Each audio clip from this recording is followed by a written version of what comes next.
Bouyaka!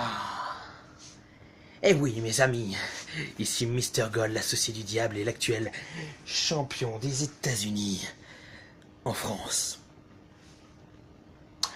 Oui, c'est logique. C'est une ceinture fictive, je l'admets. Ah, vous pensez que je suis fan de Rey Mysterio? Effectivement.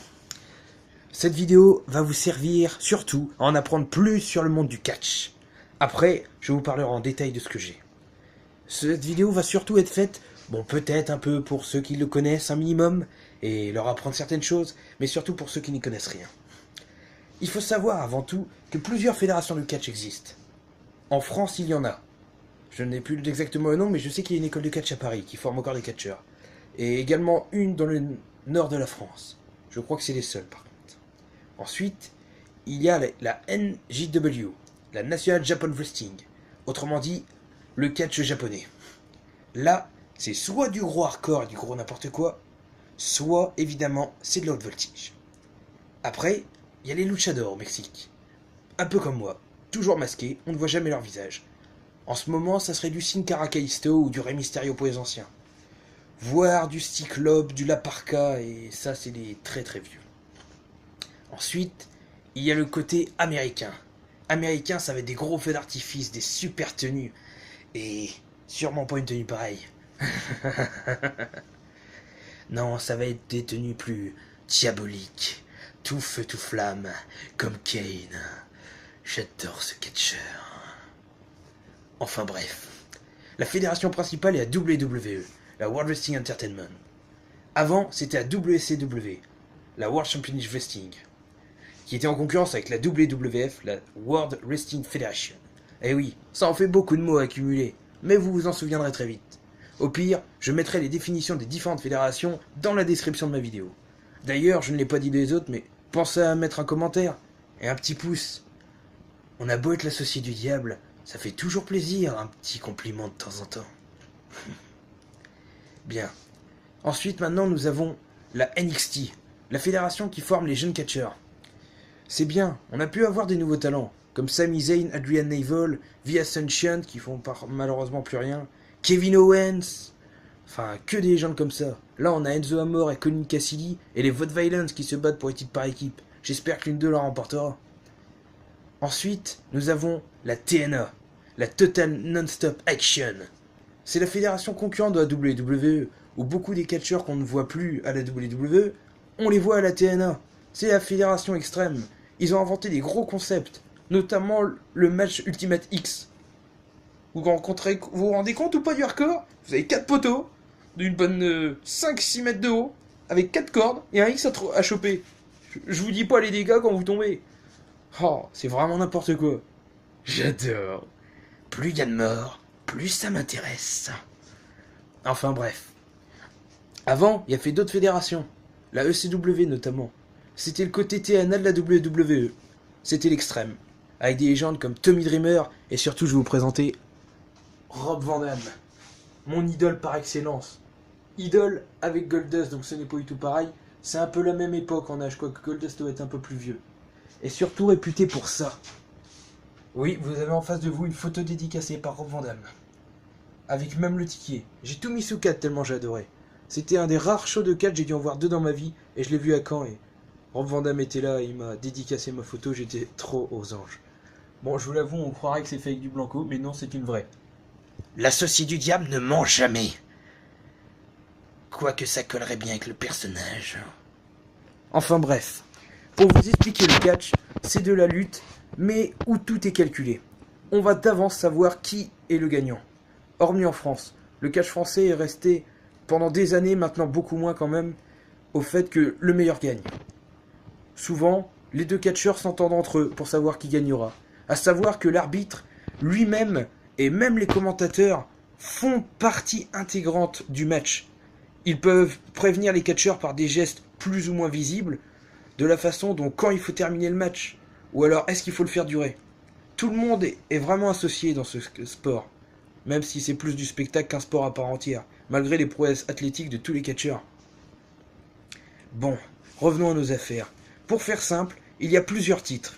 Je tiens un titre des États-Unis, un titre qui est encore vacant.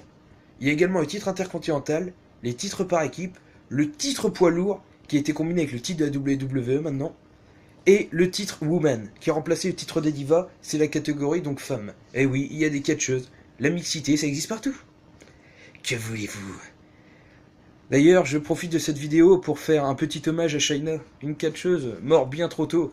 Mais en même temps, elle ressemblait plus à un mec que d'autres. Franchement, vous me comparez à elle, je suis une crevette. Et pourtant, je suis loin d'être un poids plume. Enfin, quoique là-bas, je postulerais plutôt pour le titre des poids légers, qui malheureusement n'existe plus d'ailleurs. Tout comme le titre de la SCW, tous les titres anciens n'existent plus. Bon, c'est pas tout, mais ma vidéo dure. Laissez-moi regarder le temps qui me reste. Il me reste 10 minutes. Non, j'ai rien dit, il me reste beaucoup de temps. Je vais donc commencer ma présentation pour pouvoir mieux vous expliquer, ça sera plus facile pour moi. D'abord, j'ai des figurines Mattel. Donc là, vous voyez le ring qui est complètement déglingué. Et là, j'ai différents catcheurs. Donc pour ceux qui connaissent pas, Hawk dans des Road Warriors, une des plus légendaires équipes du catch. Les Legion of Doom, si vous préférez. Brodus Clay, un ancien catcheur, bon un peu funk, mais qui a pas trop duré. Damien Sandow, réputé pour être un bon gros comique. MVP, Mantel Votevius Porter Bowling, catcheur qui maintenant est plutôt manager que catcheur malgré quelques matchs. Booker T, une légende à part entière, divers fois champion du monde poids lourd, champion également avec les Harlemites avec son frère Stevie Ray par équipe. Undertaker, pour ceux qui ne connaissent pas Undertaker, ne dites pas que vous connaissez le catch, c'est une insulte. Je confirme, il m'envoie tellement de morts lui. C'est mon favori. Heath Slater. Tout simplement, Heath Slater. Ouais, c'est une merde quoi. Des Smash, des Demolition, et également Crush, il me manque Axe, qui formait une des équipes qui ont eu un des plus longs règnes. Il démolissait, tout simplement. Goldust, mon petit favori. Nombreuses fois champion intercontinental, champion hardcore, champion par équipe. Manquerait plus que le champion poids lourd, il aurait tout eu. Randy Savage, le regrettais, malheureusement il est mort. Tout comme Hawk d'ailleurs, quand j'y repense. Pareil, une légende du catch à l'époque de la Hulkmania. Donc pour vous situer quelques phases, une des premières périodes que je connaissais avant celle-là, c'était le catch classique. Donc du catch très très bourrin et pas très technique. Après, il y a eu la Hulkmania, avec Randy Savage, Hulk Hogan, André le Géant, que des grandes stars. Et en plus, André, c'était un Français. Si c'est pas la classe, hein, on a une légende française dans le catch qui allait aux USA. Ensuite, nous avons Primo. Primo, catcheur plus récent, mais qui a déjà une bonne dizaine d'années, je dirais. Oui, il est arrivé dans les années 2008-2009 exactement. Pareil, grand succès avec Carlito, puis avec Epico en tant que champion par équipe. Maintenant, on n'entend plus parler. John Morrison, que j'ai en 2 exemplaires, ne me demandez pas pourquoi. C'était un problème de livraison. Un grand catcheur également, malheureusement qu'on voit pas assez, qui était réputé pour ses prouesses techniques. Franchement, si vous voulez un catcheur et que vous voulez pour la beauté de ses gestes, regardez-le. Fit Finlay, ancien catcheur à consonance irlandaise, pareil, ancien champion des États-Unis, intercontinental aussi, je crois. Donc Crush, Triple H, une légende qui maintenant d'ailleurs manage d'une certaine façon la WWE puisqu'il est marié à la fille du président Vincent Kennedy McMahon. Carlito, partenaire de Primo, mais qui a eu un plus grand succès. Premier match, champion des États-Unis. Si ça, c'est pas avoir de la classe. Et on a vraiment qui sont avantagés.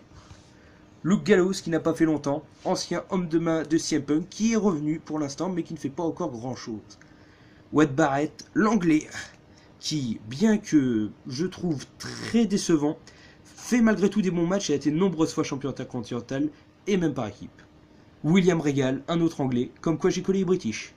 Une ancienne star qui ne catche plus, mais bon, qui a fait son temps, comme on dit, et qui a été aussi champion intercontinental et qui a fait un gros succès, qui était quand même catcheur aérien, malgré que beaucoup de gens n'y pensent pas. À ses débuts, c'était le cas. CM Punk, plus long règne, avec plus d'1 an de règne, je ne sais pas si vous vous rendez compte. Ça bat pas Bruno Sammartino et ses 6 années presque, ouais, c'est pas comparable, mais ce n'était pas la même époque. Sami Zayn, un petit nouveau de la NXT très prometteur. C'est un casse-cou qui n'hésitera pas à vous faire des prises aériennes. C'est un malade mental, je kiffe. Lui, il va bientôt se retrouver avec les autres en enfer. J'ai déjà fait sa fiche d'identité. Mark Henry, le plus puissant, l'homme le plus fort du monde, comme il aime se dire. The World Strongest Man. Et qui n'est pas tout à fait tort. Il a fait plusieurs épreuves sportives et a souvent eu une énorme renommée.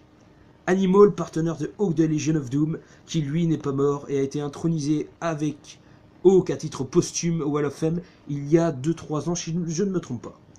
Evan Bourne, suite à un accident, il ne cache plus beaucoup. Pourtant, on le voit dans des petites fédérations moins importantes, qui ne me reviennent pas en tête. Je crois qu'il est passé à la FCW, si je ne me trompe pas.